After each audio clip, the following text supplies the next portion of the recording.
سڵاو ڕێز بۆیەوە بینەرانی خۆشەویستی تەلەڤیزیۆنی کۆمەڵە بە یارمەتی هاوڕێیان یاوکار ماتوێنێتەوە خزمەتتان بۆ پێشکەشکردنی گەشتی هەواڵەکانی ئەمڕۆی هەینی. سەرەتا سەردێڕی چەند هەواڵ. چالاکی دایکانی ئاشتی سنە بۆ پشتیوانی لە وریشە مرادی. پەروەندەسازی ناوەندامنیەتیەکانی ڕۆژین بۆ ئەحمەد ڕەزا هائیری شارۆمەندی خەڵکی ئیلام.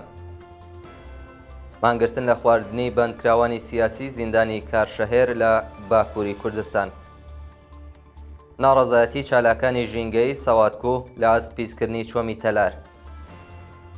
یانەدەستان و برینداربوونی حەوت کرێکار لە داوەرزن، کاشان و تاران. لە سێ دارەدانی هەشت بەندکراو لە چەند زیندانی ئێران. سکاڵای بنەماڵەی قوربانیانی فڕۆکەی ئوکراینی لە دادگای لاها و کوژرانی یەحیا سینوار لە ئێرشی هێزەکانی ئیسرائیل بۆ سەر ڕەفح.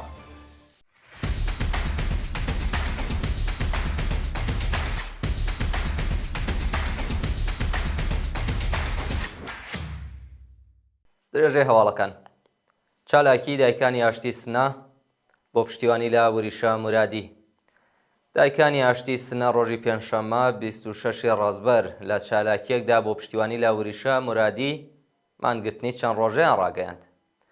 بە پێی وێنانەی لە تۆڕە کۆمەڵایەتیەکان بڵاوکراوەتەوە دایکانی ئاشتی شاری سنە لە کێوی ئاویێر کۆبوونەتەوە و بە ئاگردانی پەتی سێدارە پشتیوانی خۆیان لە وریشە مرادی نیشانداوە و ڕایانگەیاندووە کە هاوڕێ لەگەڵ ئەو بەندکراوە سیاسیە کە ماوەی 8 ڕۆژە دژ بە ئەعدامی بەندکراوان لە ئێرانمانی لە خواردن گرتووە، ئەوانیش ماوەی 3 ڕۆژ مان لە خواردن دەگرن.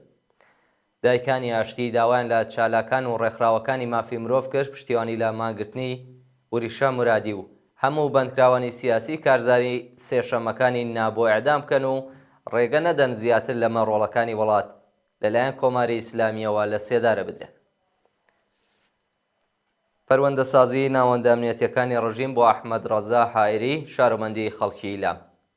ئەحمەد ڕەزا هائیری بەندکراوی سیاسی خەڵکی ئیلام و دانیشتووی تاران کە ماوەی بەندکرانی 3 ساڵ و 8 مانگی لە زیندانی قزل حەساری کەرەس سێپەڕ دەکات بە بیانووی ئاشکراکردنی ئەشکەنجەوازاری بەندکراوان ڕوبەڕووی پەروەندەسازی ناوەندامنیەتیەکان بووێتەوە. بە پێی راپۆرتی کانونی مافی مرۆڤی کوردستان ڕۆژی چوارشەممە 25 ڕازبەر جەلسەی دادگایکردنی ئەحمەد ڕەزا هائیری بە تۆمەتەکانی تەبلیغ دژی نظام و بڵاوکردنی پرۆپاگەندا دژ بە حکوومەت بەڕێوە چووە. ناوبراو ڕۆژی 6 پوشپەڕی ساڵی 1401 یەتاوی لەلایەن ئیتلاعاتی سوپای پاسدارانەوە دەست بەسەر و بۆ بەندی ئەمنیەتی زیندانی یەڤین ڕاوێزرا بوو. ئەو بەندکراوە سیاسیە لە مانگرتنی لە مانگی خەرمانانی 1401 لەلایەن لەقی 26 دادگای ئینقلابی تاران بە 3 ساڵ و 8 مانگ زیندان محکوم کرا. ڕۆژی 31 جۆزەردانی 1402 ئەحمەد ڕەزا هائیری لە پەروەندەیەکی نوێدا بە تۆمەتی بڵاوکردنی پرۆپاگەندا بە 3 مانگ و 1 ڕۆژ زیندان محکوم کرا. مانگرتن لە خواردنی بەندکراوانی سیاسی زیندانی کارشەهێر لە باکووری کوردستان. ڕۆژی پێنجشەممە 26 ڕازبەری 1403 هەتاوی کۆمەڵێک لە بەندکراوانی سیاسی ڕاگیراو لە زیندانی کارشەهێری باکووری کوردستان دژ بە ئەشکەنجە و ئازاری مامورانی زیندان مانیان لە خواردن گرت. بە وتەی یەکێک لە بەندکراوان، مامورانی زیندان ڕێگە نادەن چەند هاوڕێ لە بەندێکدا بمێنەوە و بەندکراوانی سیاسیان لە دەستڕاگەشتن بە کارگەی وەبەرهێنان بێبەش کردووە. هەروەها ژمارێک لە زیندانیان کە لە ئاس هەڵسوکەوتی مامورانی زیندان ناڕەزایەتیان دەربڕی بوو لە چاوپێکەوتن لەگەڵ بنەماڵە و دەستڕاگەشتن بە دەرمان بێبەش کراون. کۆبوونەوەی زیان دیتوانی دوو شیرکەتی فرۆشتنی ئۆتۆمبیل لە تاران و بوشێر. ڕۆژی پێنجشەممە زیان دیتوانی دوو شیرکەتی فرۆشتنی ئۆتۆمبیل لە شارەکانی تاران و بوشێر لە بەردەم دەفتەری کۆمپانیەکان کۆبوونەوە.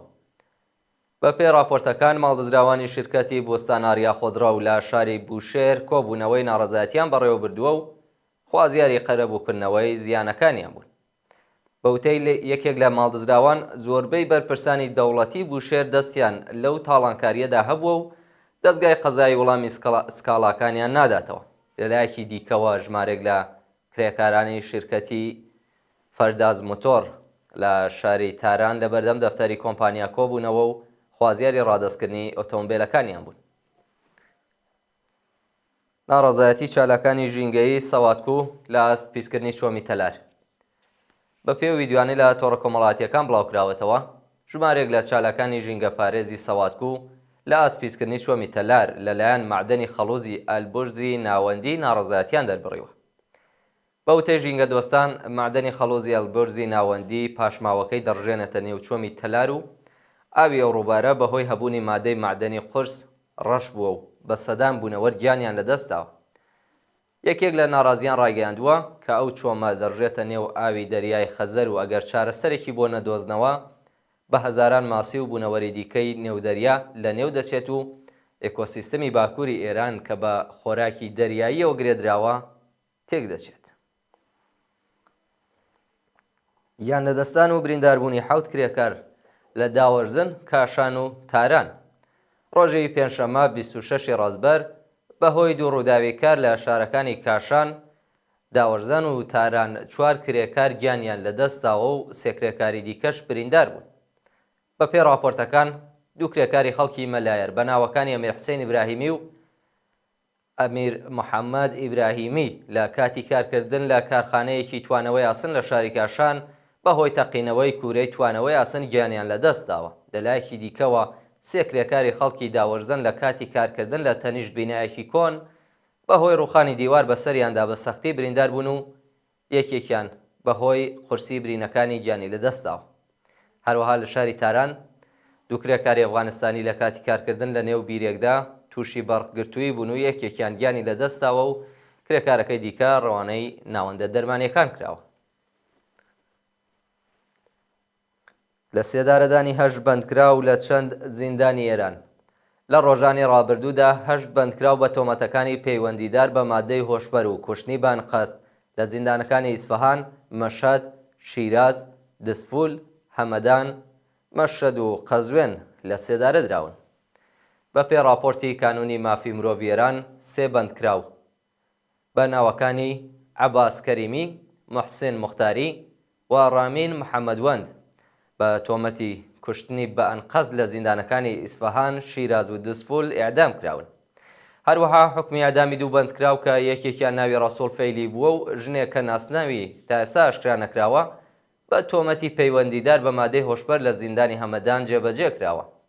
لە زیندانەکانی مەشەد و قەزوێن بە هەمان شێوە 3 بەندکراو بە ناوەکانی عەلیڕەزا، خەشاوپور، نورموراد، گەڕاوەند و سەنجەری بە تۆمەتی بازرگانی بە مادەی هۆشبەر لە سێدارە دراون.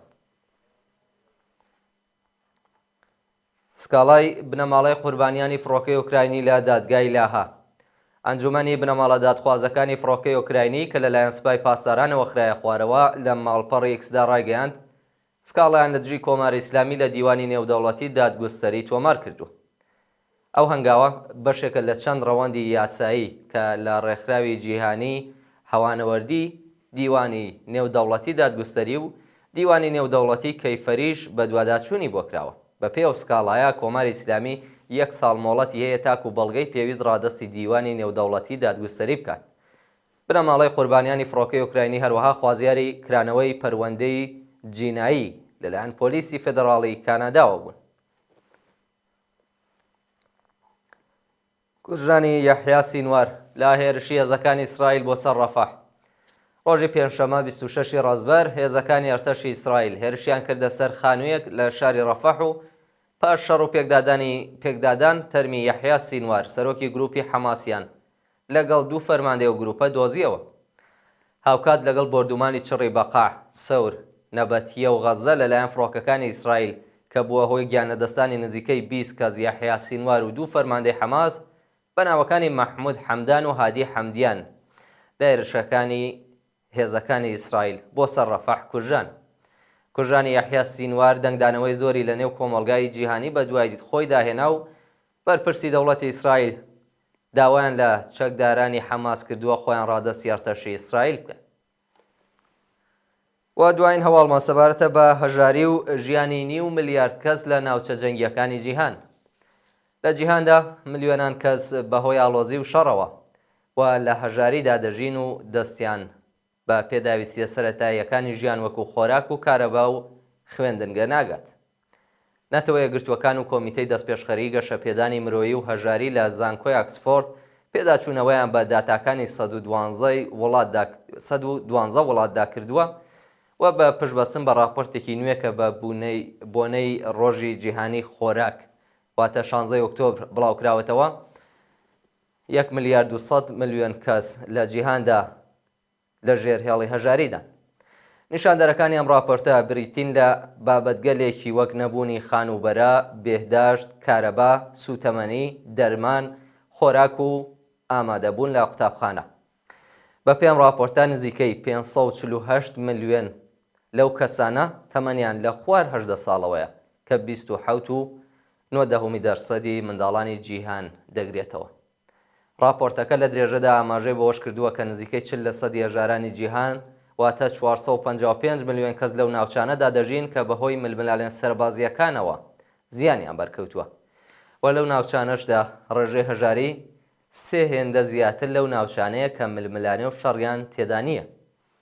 بە گوێرەی راپۆرتێکی نوێی نەتەوە یەکگرتووەکان هێندستان زۆرترین ژمارەی هەژاری تێدایە و لە کۆی 1 ملیارد و 400 ملیۆن کەس دانیشتوویە وڵاتە 234 ملیۆن کەس زۆر هەژارن و هەروەها هەژاری لە وڵاتانی وەک پاکستان، ئێتیۆپی، نێجێریە و کۆماری دێموکراتی کۆنگۆ بەربڵاوە. بەڵێ بینەرانی خۆشەویست گەشتی هەواڵەکانی ئەمڕۆتان پێشکەش کرا. کات و ساتێکی خۆش بۆ هەموو لای.